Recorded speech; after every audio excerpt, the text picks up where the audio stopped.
इंडी गठबंधन के आचरण की उच्छृंखलता और उद्दंडता तो हम सब देख ही रहे थे।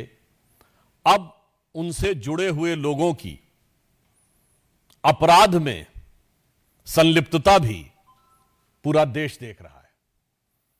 और यहां सिर्फ अपराध की संलिप्तता नहीं है, बल्कि अपराध करने की उनकी हिम्मत और हिमाकत और उसके बाद उसे संरक्षण देने की इंडी गठबंधन के दलों की सियासत, यह भी बड़े दुखी और भारी मन से यह देश देख रहा है। उत्तर प्रदेश में अयोध्या में हम सब ने देखा कि समाजवादी पार्टी के एक नेता मोहित खान के ऊपर किस प्रकार नाबालिग के साथ बलात्कार का आरोप लगा और उसके ऊपर हमने यह देखा कि संवेदनशीलता तो छोड़िए, किस निर्लज्जता के साथ उसके ऊपर राजनीति की गई। उसके बाद आपने देखा कि कन्नौज में एक बार फिर समाजवादी पार्टी से जुड़े हुए नेता के ऊपर पुनः एक बार नाबालिग लड़की के साथ ही बलात्कार और बलात्कार के प्रयास का इतना गंभीर आरोप लगा है।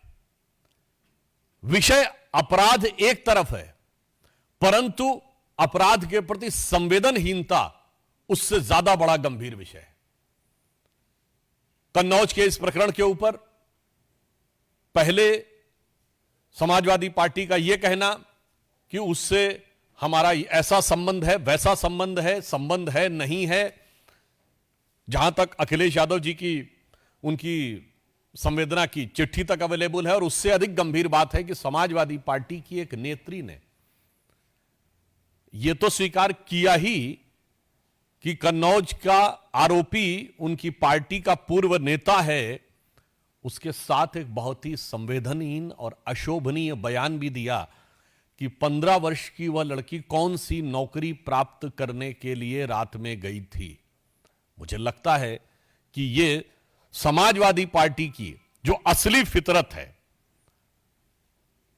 और जो उनकी इस प्रकार के अपराधियों को कवर फायर देने में जो उनकी सीमा है, उसको वो दर्शाता है। हम ये कहना चाहेंगे कि उत्तर प्रदेश में एक दौर में समाजवादी पार्टी के नेता ने कहा था, 2 लड़कियां जिनके साथ बलात्कार हुआ था उन्हें न्याय नहीं मिला था, तो उन्होंने आत्महत्या कर ली थी। उसके बावजूद एक ऐसा असंवेदनहीन बयान दिया था कि लड़कों से गलती हो जाया करती है।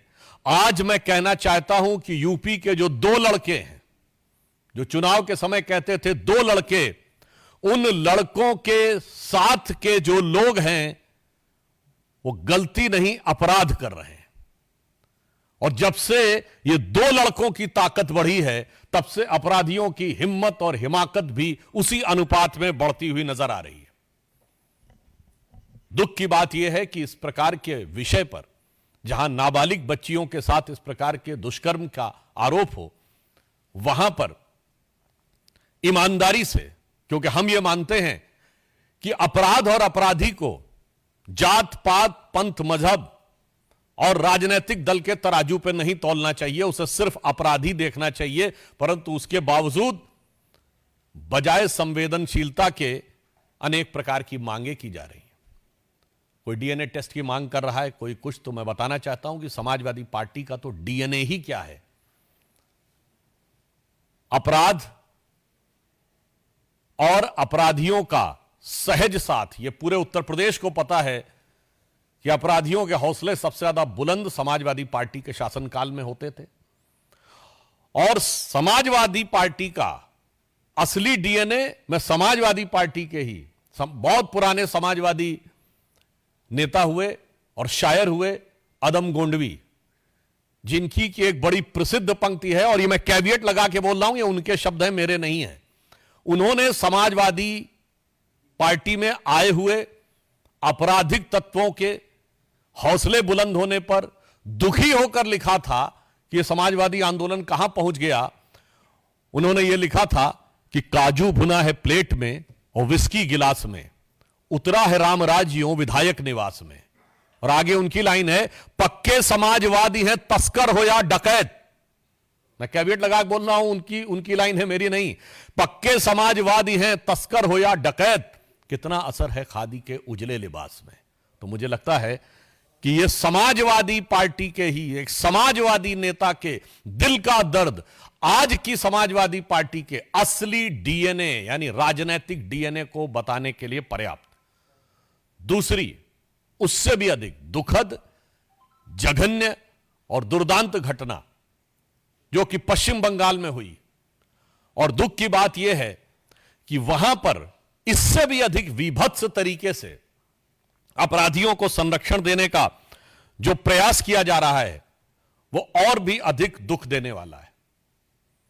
जिस प्रकार से वहां प्रिंसिपल को हटाया गया और 24 घंटे के अंदर दूसरे कॉलेज में नियुक्त कर दिया गया, इससे पश्चिम बंगाल की सरकार की उन अपराधियों के प्रति किस प्रकार की संरक्षण की भावना है वो बेनकाब हो जाती है और पश्चिम बंगाल सरकार के द्वारा हो रहे किसी भी जांच के ऊपर बहुत गहरे शक की दीवार खड़ी कर देती है।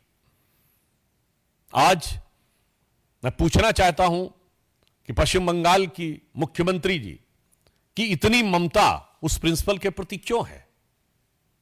और मैं यह भी पूछना चाहता हूं कि जब मांग की जा रही है कि सीबीआई को वह जांच दे दी जाए, तो आप यह कह रही हैं कि इतने दिनों तक यदि यह ना हो सका तब सीबीआई की बात करेंगे। तो मेरा सीधा सवाल और आरोप है तृणमूल कांग्रेस की सरकार से कि इतने दिन की मोहलत किस लिए दी जा रही है।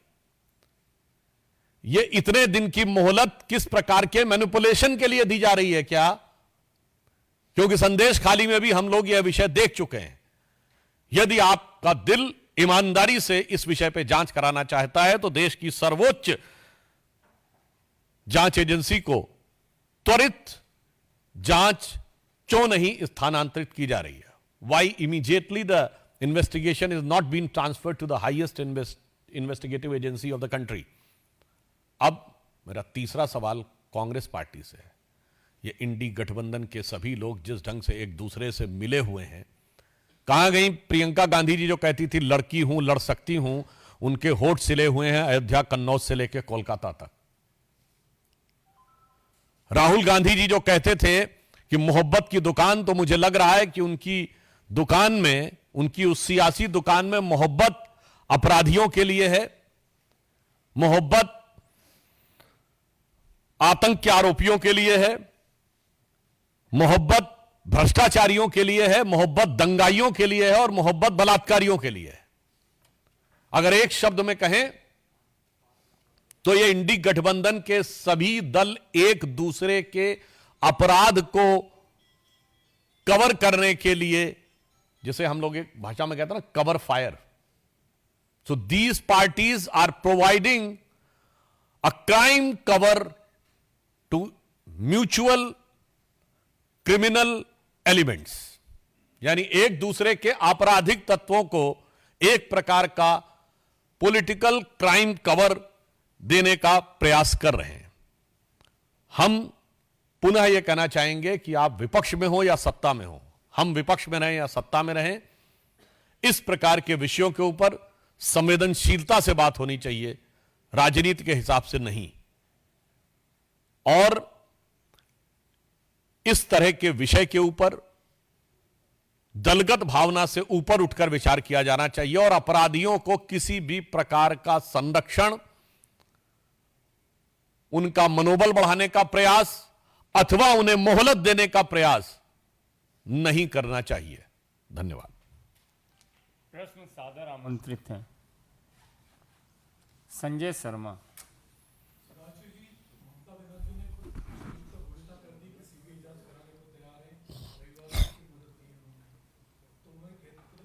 यही तो हमारा सवाल है, ये इतने दिन की मोहलत किस लिए दी जा रही है? जिस ढंग का आचरण रहा है कि आपने प्रिंसिपल को वहां से हटाया और इमीडिएटली दूसरी जगह बनाया, तो उससे तो शक होता है कि यह मोहलत किसी मैनिपुलेशन को ध्यान में रखकर तो नहीं दी जा रही है। और कोई प्रश्न? ठाकुर रविंद्र सिंह, रुक जाइए भाई साहब। ठाकुर रविंद्र सिंह, जी न्यूज। ये विषय के ऊपर पहले पूछ लें। रविकांत राय, टाइम्स नव भारत।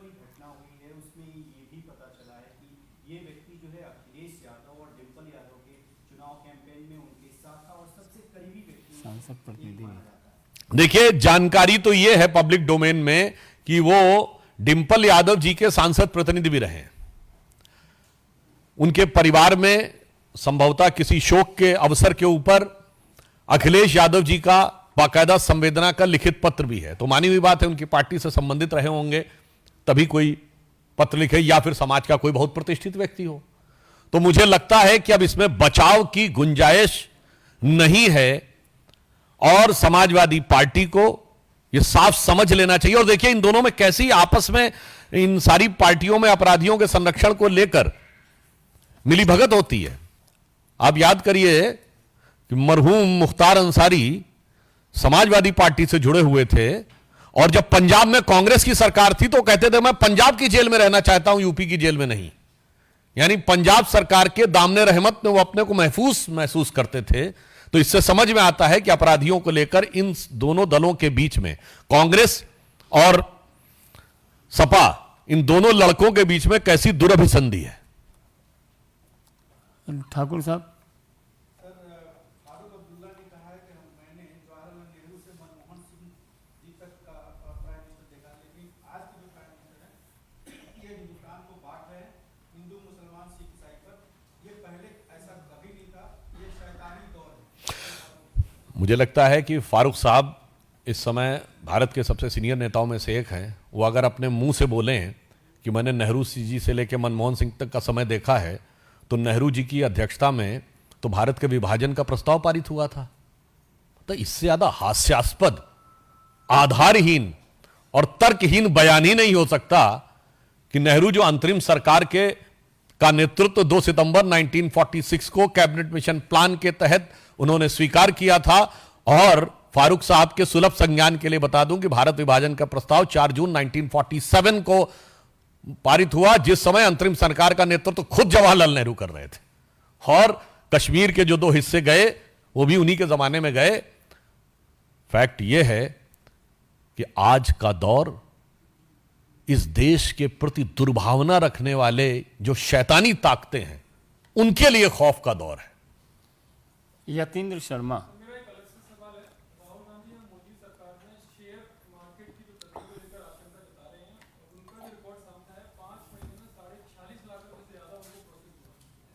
मोहब्बत की दुकान में सोरोस आ गया। देखिए, मोहब्बत की दुकान में मुनाफा भी हो रहा है और उसके बाद भी कोहराम भी मचाया जा रहा है। तो मैं ये कहना चाहता हूं यहां पर एक गंभीर बात, देखिए कांग्रेस ने कितने सिस्टमेटिक तरीके से भारत में अराजकता फैलाने का प्रयास किया। सबसे पहले उन्होंने आरोप किस पे लगाया था? एलआईसी पे। भारत के आम आदमी का सबसे ज्यादा पैसा इंश्योरेंस में किस में लगा है? एलआईसी। तो उन्होंने कहा एलआईसी बर्बाद हो गई। फैक्ट क्या है? एलआईसी ने पिछले तिमाही में 17,000 करोड़ का प्रॉफिट दर्ज किया, जो एलआईसी का ऑल टाइम है। दूसरा उन्होंने किस पे आरोप लगाया? State bank of India. Bharat के लोगों के सबसे ज्यादा खाते अगर किसी एक बैंक में है, भारत का सबसे बड़ा बैंक स्टेट बैंक, उन्होंने कहा स्टेट बैंक बर्बाद हो गया है। पिछली और उससे पिछली वाली तिमाही में 21,000 करोड़ रुपए का प्रॉफिट दर्ज किया है, जो एसबीआई का ऑल टाइम हाई नहीं है। भारत के सारे प्राइवेट और पब्लिक सेक्टर्स को मिला के ऑल टाइम हाई है, मतलब रिलायंस से ज्यादा प्रॉफिट एसबीआई ने दर्ज किया है। उसके बाद उन्होंने क्या कहा? एचएएल। एचएएल क्या है? भारत का सबसे बड़ा डिफेंस का पीएसयू है, और मोदी जी की सरकार में आने के बाद भारत की रक्षा क्षेत्र में आत्मनिर्भरता में सबसे आगे एचएएल है। उन्होंने कहा एचएएल बर्बाद हो गया है। ये सिर्फ 1.5 साल पहले की बातें हैं। 2023-24 एचएएल का रेवेन्यू 29,000 करोड़ रुपीस है, जो ऑल टाइम हाई है, और 80,000 करोड़ का उनका पाइपलाइन में है। उसके बाद अब सेबी के ऊपर अटैक। तो हमें यह साफ समझ में आता है कि भारत के हर उस आर्थिक संस्थान के ऊपर आक्रमण है जिसके की द्वारा भारत की आर्थिक शक्ति और आर्थिक संपन्नता उभर कर सामने आती है। और उसके बाद आप याद करिए, चुनाव में क्या वादा किया था कि हर परिवार की एक महिला को 1 लाख रुपए देंगे। कितने परिवार हैं? 140 करोड़ की जनसंख्या, 4.5% पर फैमिली है, 4.5 से डिवाइड करिए, 31 करोड़ के आसपास आएगा। और अभी बजट आया, हमारा रेवेन्यू रिसीप्ट कितना है? 26,80,000 करोड़, यानी 27 लाख करोड़ से कम भारत सरकार की आमदनी है। और कहते थे 31 करोड़ परिवारों में लगभग सभी को 1-1 लाख दे देंगे, यानी 31 लाख करोड़ रुपया बांट देंगे। और बहुत से गरीब और कम शिक्षित लोगों को वो भरवाने में सफल हो गए। ये साफ बात देख लीजिए कि ये आर्थिक अराजकता फैलाने का लक्ष्य है कि नहीं।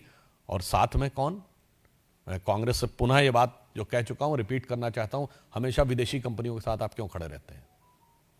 आज से 40 साल पहले यूनियन कार्बाइड के साथ 84 में कांग्रेस खड़ी थी, बोफोर्स के साथ 87 में कांग्रेस खड़ी थी, हॉविट्जर के साथ कांग्रेस खड़ी थी, अगस्ता वेस्टलैंड के साथ कांग्रेस खड़ी थी, हिंडनबर्ग के साथ कांग्रेस खड़ी है, बीबीसी के साथ कांग्रेस खड़ी थी। जॉर्ज सोरस का सुर और कांग्रेस का सुर बिल्कुल एक है। वो भी कहता है मोदी को हटाना है हर कीमत पे, और इनका भी कहना है मोदी को हटाना है। और जितने भी आरोपी विदेश में भ्रष्टाचार के आते हैं वो कांग्रेस के ही प्रथम परिवार से कनेक्टेड क्यों आ जाते हैं? चाहे वो वॉरेन एंडरसन हो, टोबियो कॉट्रोची हो, ग्वाइडो हेस्को हो, क्रिश्चियन मिशेल हो। तो मैं कहना चाहता हूं ये विदेशी कंपनियों से कौन सा याराना है कि भारत के हर आर्थिक संस्थान के ऊपर कांग्रेस का निशाना है। आनंद पांडे